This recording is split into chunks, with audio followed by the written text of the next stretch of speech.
Sudah 6 tahun Indonesia berada dalam reformasi. Pemimpin silih berganti dengan segala tantangan yang dihadapi.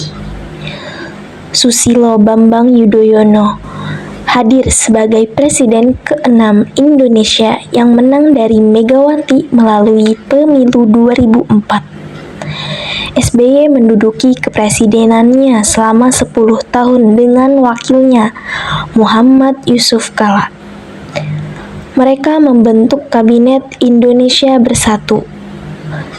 Kebijakan-kebijakan yang mereka buat terdapat program 100 hari pertama, yang mana isi programnya itu terdapat pemberantasan kemiskinan pada tahun 2006 dengan BLT atau bantuan langsung tunai.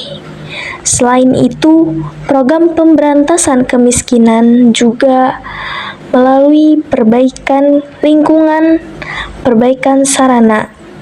SBY juga menangani program kesejahteraan yang mana krisis Indonesia pada tahun 1998 belum mencapai peningkatan. Apalagi saat bencana Aceh yang memperburuk krisis ekonomi Indonesia.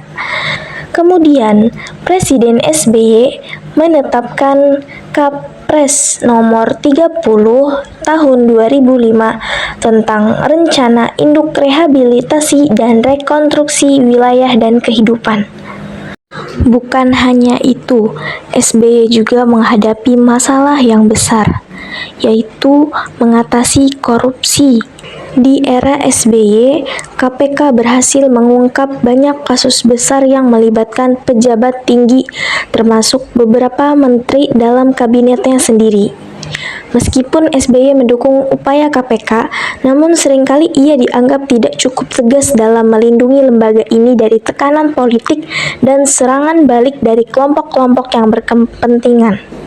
Hal ini menimbulkan kritik bahwa pemerintahannya tidak sepenuhnya mampu mewujudkan janji-janji reformasi. Selain itu, ancaman terorisme juga menjadi tantangan penting bagi SBY.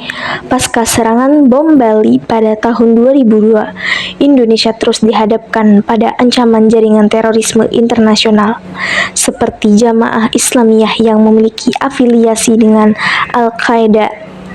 SBY bekerja sama dengan berbagai negara dan organisasi internasional, memperkuat langkah-langkah anti-terorisme, termasuk penguatan Densus 88, unit anti-teror yang memainkan peran kunci dalam memerangi kelompok-kelompok teroris di dalam negeri.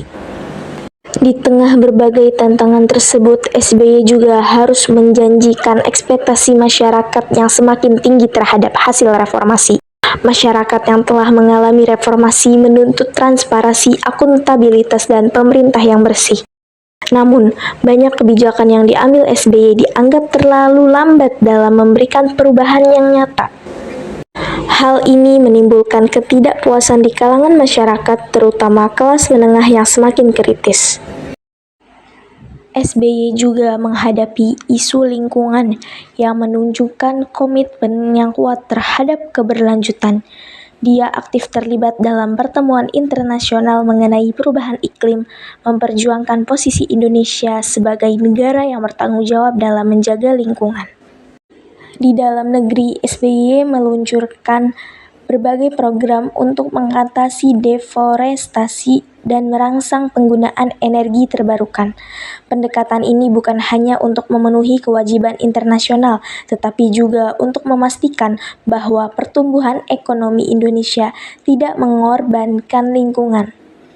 Sikap SBY menunjukkan kesadaran bahwa masa depan negara bergantung bagaimana sumber daya alamnya. Melalui kepemimpinannya selama 10 tahun, SBY memberikan pelajaran berharga tentang menghadapi tantangan kompleks dalam pemerintahan. Sikapnya yang tenang, diplomatis, dan berorientasi pada solusi jangka panjang memungkinkan Indonesia untuk tetap stabil dan berkembang meskipun di tengah berbagai masalah. Meskipun tidak semua tantangan berhasil diatasi sepenuhnya, pendekatan yang diambil SBY memberikan landasan untuk kemajuan di masa depan. Dengan berbagai kebijakan dan inisiatif yang diluncurkan, SBY meninggalkan warisan yang akan terus dibahas dan dipelajari dalam konteks perkembangan Indonesia.